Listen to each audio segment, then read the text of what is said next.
با نام خدا. سلام دوستان گرامی، میرسیم به درس بعدی ما. در درس گذشته پیوت بالا توضیح دادم و اگر ندیدین حتما ببینین که یک از موارد بسیار مهم در پروگرام اکسل است که برای تهیه گزارش ازش استفاده میکنیم.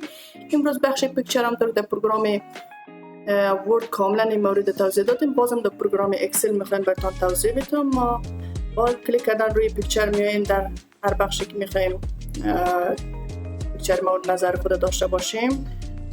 از اون قسمت تصویر خود انتخاب میکنیم. ببینین از این قسمت من بس تصاویری که در چی دارم در روی دسکتاپ یا لپتاپ خود، ببینین من یک تصویر پیدا میکنم و رویش کار میکنیم.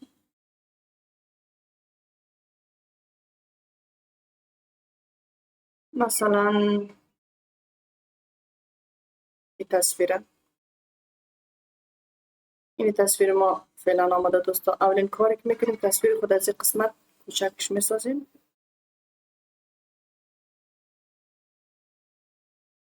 از این قسمت میتونید کوچکش بسازین، از این قسمت پس میتونید بزرگش بسازین و ارزش کوچکتر نمایین به این شکل.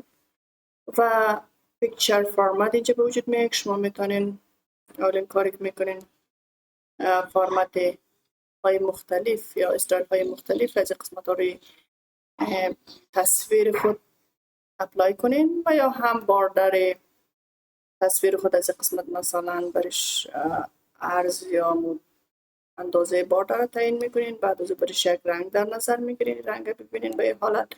و یا هم پیکچر افکت میتونین افکت های مختلف را روی تصویر خود ایجاد کنین. و همچنان از قسمت پیکچر لیاوت شما میتونین که اینجا از سمارت آرت ها کار بگیرین و در تصاویر خود متن و یا هم اشکال مختلف را و اشکال مختلف در بیارین به حالت ها.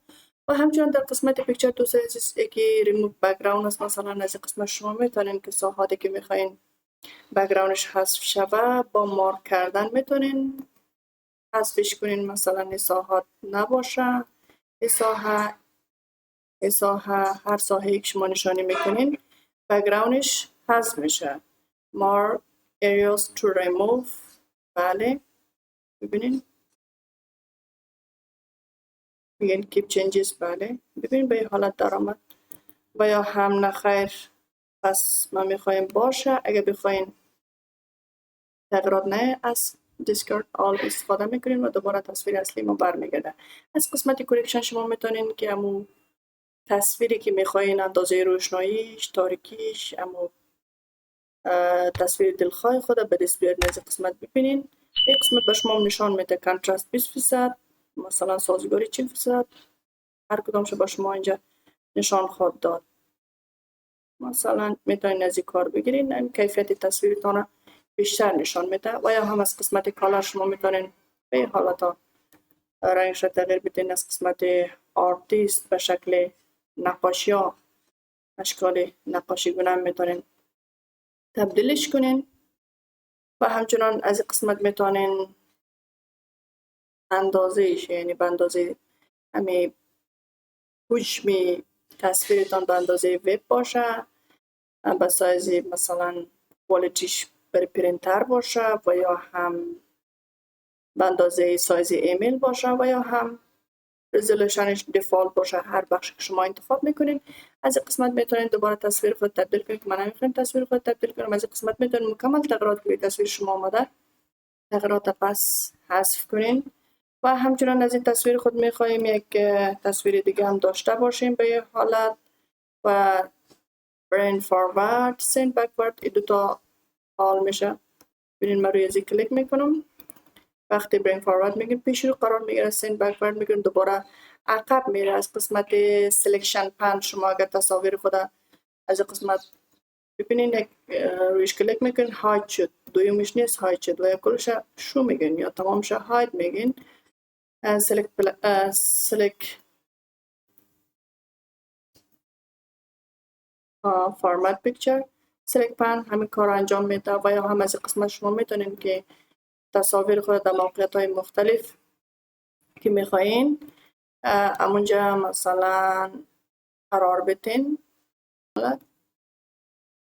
و یا هم میتونین از این قسمت تصویر خود چرخش بدین به هر چرخشی که شما میخواین. قسمتی کرپ میتونین تصویر خود از قسمت هایی که واقعا نیاز نیست نشان بده. شما میتونین تصاویر خود کٹ کنین به این حالت. مثلا این قسمت ها رو من نمیخوایم باشه، این قسمت هم نمیخوایم در تصویر ما باشه به این حالت.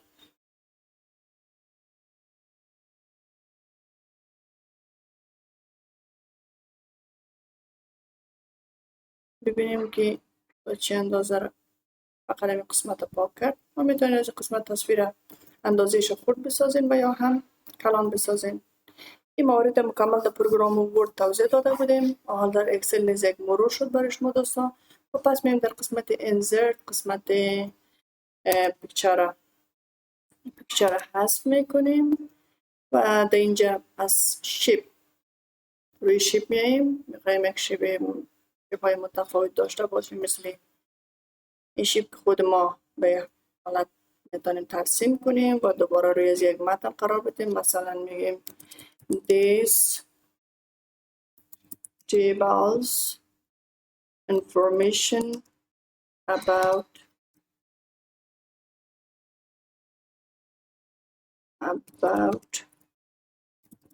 فرهان product.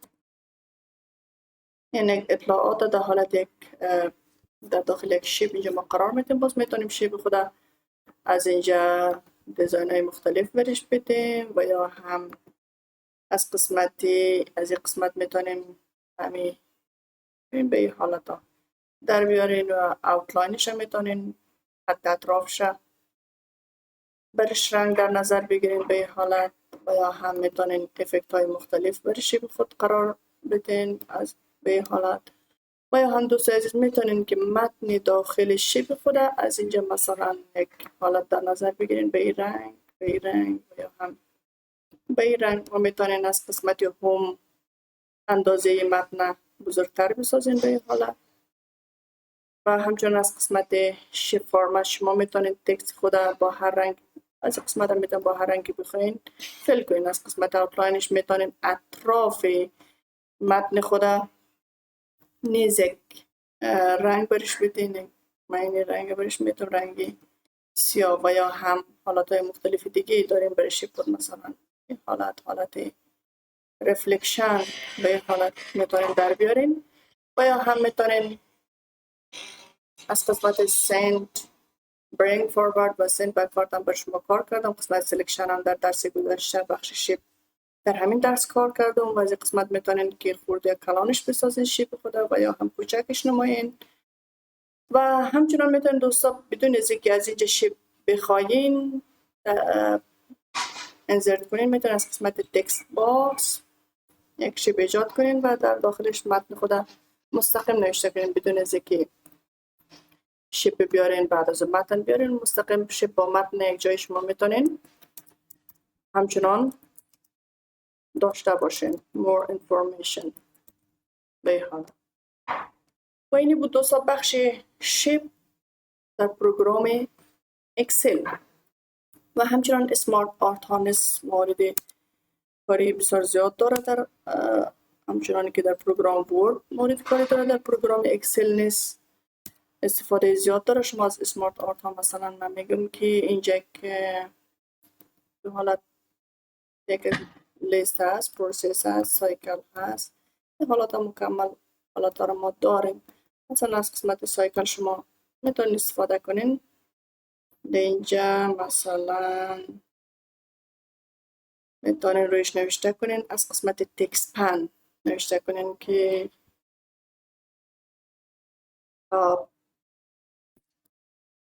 سیلز مثلا پروفیت مثلا اینکم.